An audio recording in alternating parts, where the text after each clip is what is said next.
Hey guys, welcome to the poker vlog. This is episode 1. Right now, just gotta go get my car inspected. Then I'm gonna pick up my buddy Alan, and we're gonna go to the casino and play some poker. So let's get to it.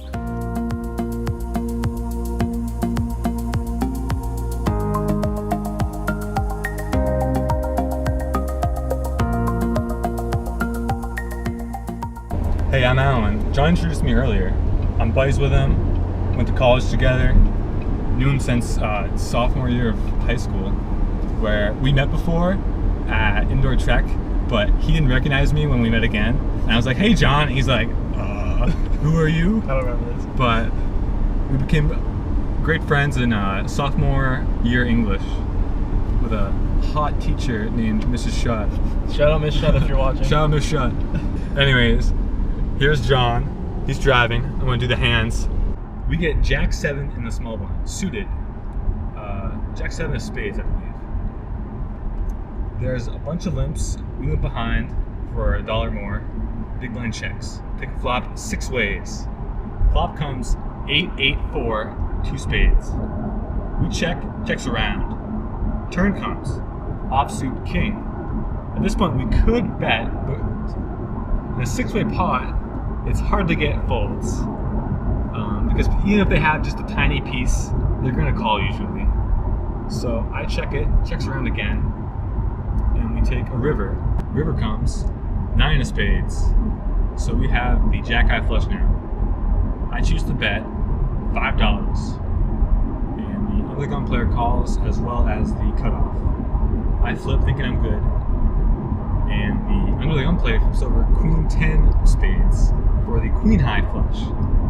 Confused and wondering why she didn't raise. You should always raise there. There's the third nuts, effectively, and there are plenty of hands that can call. Like your hand. Like, exactly like my hand. We pick up ace king hearts in the cutoff. Folds to us. We open to $10. The button does something very, very rare at 1-2. It's a 3-bet. Not only that, it's a normal 3-bet. It's a 3-bet to $30. A nice healthy 3 times size. Folds back to us, and with ace king of hearts, normally you want to get this in pre-flop, but I choose to flat, especially at 1-2. 3-bet usually signifies strength. I've seen people flat ace king, 10s, jacks, so generally this is going to be your queens plus type of hand, which obviously ace king does not do very well against. So we take a flop. Flop comes ace, 3, 5, 2 hearts, which obviously is very good for us. We check it over like we would with all hands, and the button bets out $30. Now, we could raise here, but it's hard to get value from a worse hand. If she has a hand like queens or kings, I don't see her calling. And if she has a hand like ace king, then we're free rolling, and she just call and hopefully spike the heart, and then we can start getting aggressive. Turn comes offsuit king, which doesn't really improve our hand. If we were ahead, this card doesn't really change anything. I don't see her 3-betting ace 3 or ace 5. So the only thing this does is give kings, which obviously is only one combo of, but kings now beats us. So this card isn't actually as good as it seems. I check it over to her, and she basically goes all in for $125. She has $2 behind. Very easy decision. We put her all in for the extra $2. She obviously calls, and we take a river. Comes the jack of hearts, giving us the nut flush. We flip our hand over, and she flips over ace king of clubs. We got a free roll, and we hit it. Very good hand. Next hand at 1-2, pick up 10-9 suited in the cutoff. I raise to $10, and only the small blind calls. So we go heads up to a flop. Flop comes 2-2 jack, rainbow. There is a heart, and we do have the 9-10 of hearts. So, being that this is a dry flop, and that the small blind can have many unpaired hands, I choose to bet. And I bet $10. The Small blind calls. At this point, I think the small blind could have any pocket pair, an ace, and definitely a jack or trips, obviously. So we go to a turn card, and it is the 8 of clubs, giving us a straight draw. Small blind checks, and given that now we have more equity with the open ender, I choose to bet again. I bet $25, and this gets the job done. Small blind folds. We get one through. This next hand is at 2-5. We get dealt red queens, undergun +1. Undergun opens to $20, and this player has been very tight throughout the time I've played with him. And I've been playing for approximately 3 hours at this point at 2-5. So when he opens to $20, it's a pretty narrow range. I don't see him opening hands like ace-10 off or ace-jack off suit. I think it's like very solidly ace-queen off, maybe ace-jack suited, middling or bigger pocket pairs. So definitely a tight player. But doesn't matter, we have queens. Easy 3-bet. We 3-bet to $60, and he calls, going heads up to a flop. In position with queens. Flop comes 3, 5, 6, 2 hearts. Great flop for us. Ace king and ace queen don't get there. And if he has a pocket pair, it should be an overpair. 8s through jacks. So we're definitely getting some value if he has those hands. He checks to us, and we down bet, we go $45. I like the size here. It puts hands like overcards, ace king, ace queen into a tough position in case I didn't have queens. And it makes it easy for a hand like 8s to call. So he calls and we take a turn. Turn is not the greatest. It's the 7 of hearts. So now any 4 makes a straight, and there are 3 hearts out. We do have a heart, giving us a flush draw. He checks to us, and I'm thinking if I should bet or not. I choose to bet, and I do that because I believe we can get value from hands like 8s through jacks with a heart, and there's no way he has a 4, given how tight he is pre-flop. So we're not really afraid of the straight. He could have a set, but I believe he would raise a set on the flop if he did have it, given that there's plenty of draws. So we bet, and I choose to make it half pot I bet 110. He thinks over for a while, probably around a minute before he makes the call, going to a river. River is an offsuit 9. Once again, not a great card. 9s get there now, 8s get there now, and at this point, there's really no value to be had, because I think even 10s with a heart might fold. So when he checks to us, we just check it back, take our showdown value, hopefully win this one. We show it queens, and he flips over pocket 8s. He gets there with a straight on the river. What is that? What is that? Is that a raccoon? There's totally a raccoon right there. Oh my god. It looks weird. Yeah, it looks super weird. Looks like a muskrat. Orangutan? Oh, no. No, the way it walks. So I went to the casino with $900, came out with $406 for a loss of $494. Alright, so yeah, I'll let you know when we can play again. What? I'll try and get a video of it. Hey guys, I'm actually going to do my hands when I get home. It's like 12:30 right now. I got an hour drive, and I don't have a camera mount or anything like that, so can't do the hands in the car when I'm driving, and I want to get home. So I'll do these in about an hour. So see you guys then. Hey guys, plan to come home after dropping Alan off at his car and do the hands, but my buddy, 2 buddies of mine were having a fire. Swung in there for a bit, and now it's 3:16.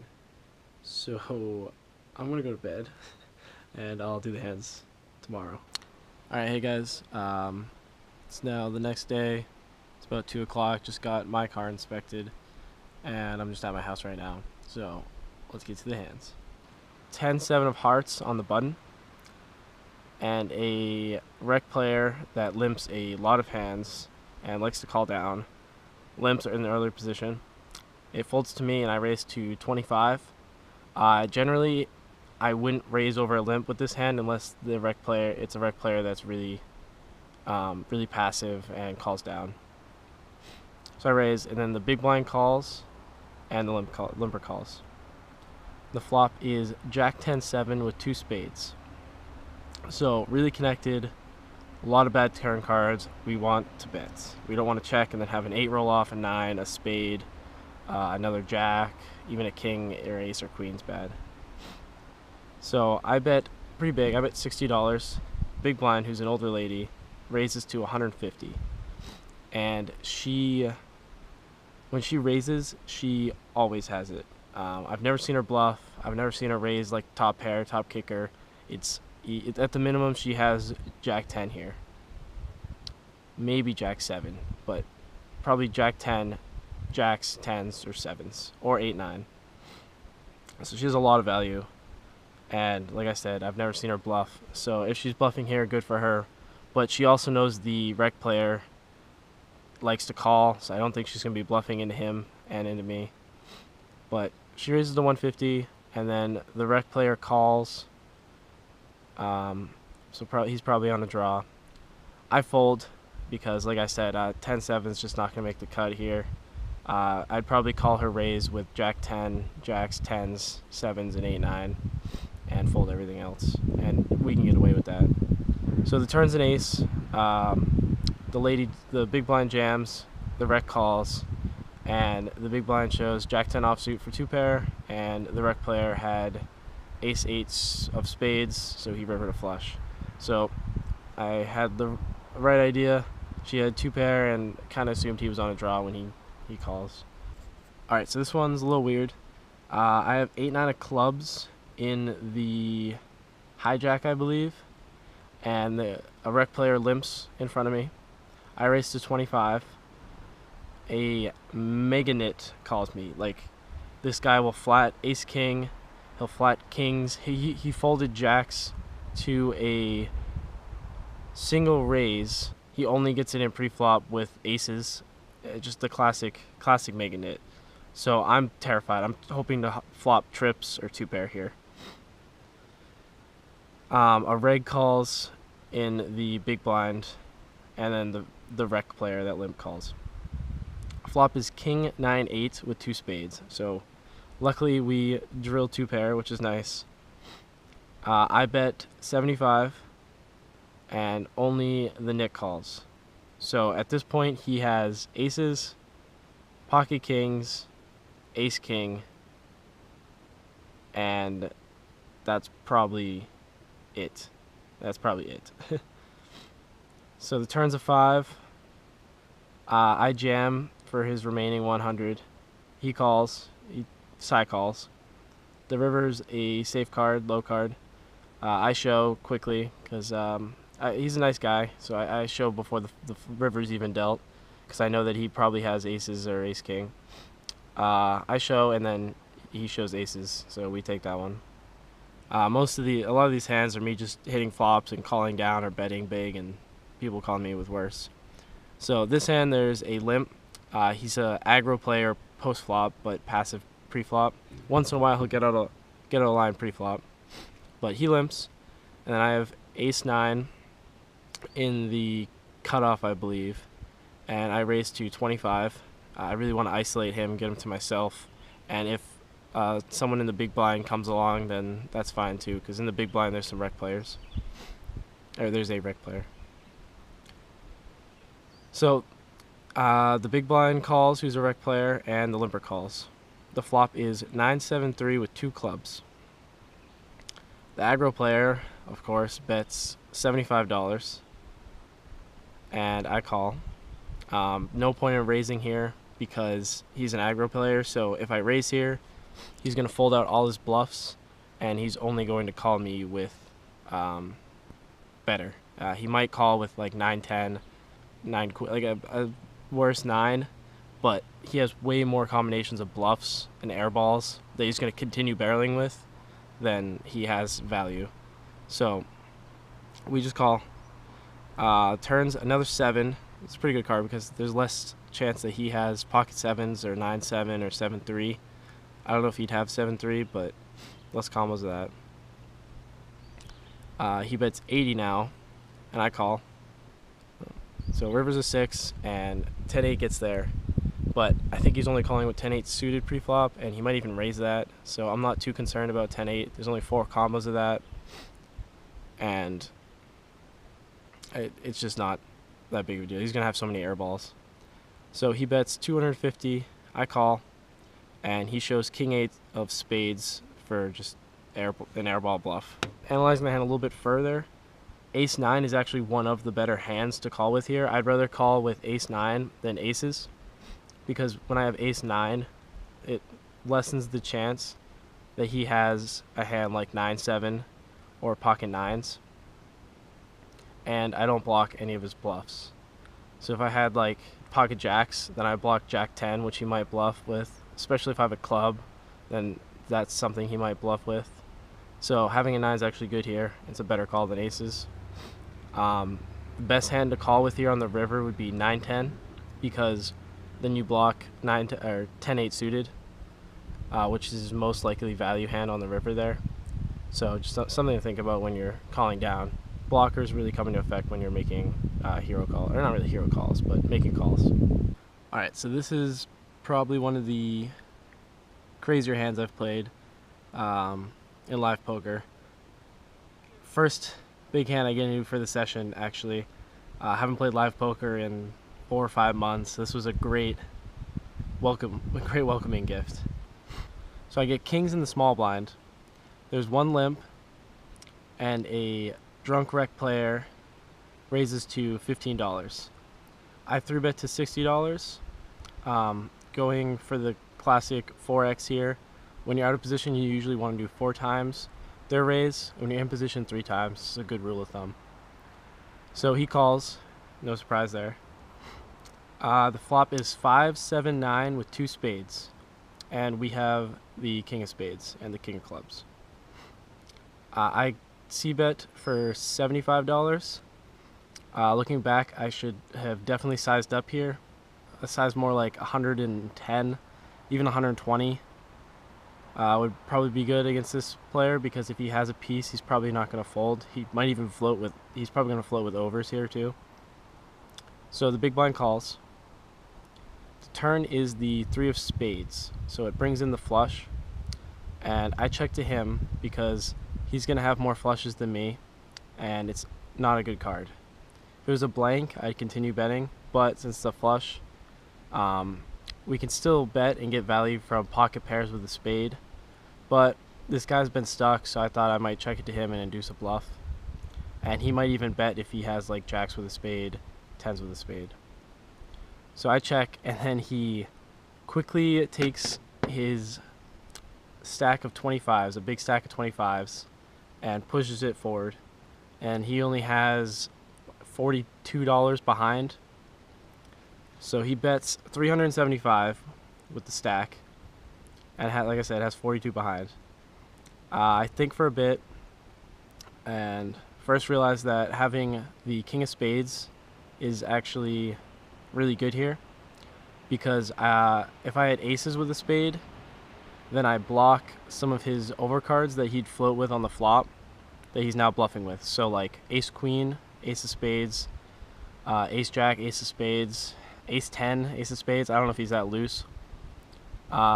Ace king with the ace of spades, and then I block some of the Broadway hands like king queen, ace king of spades, king jack, king 10 of the spades that he would have for value.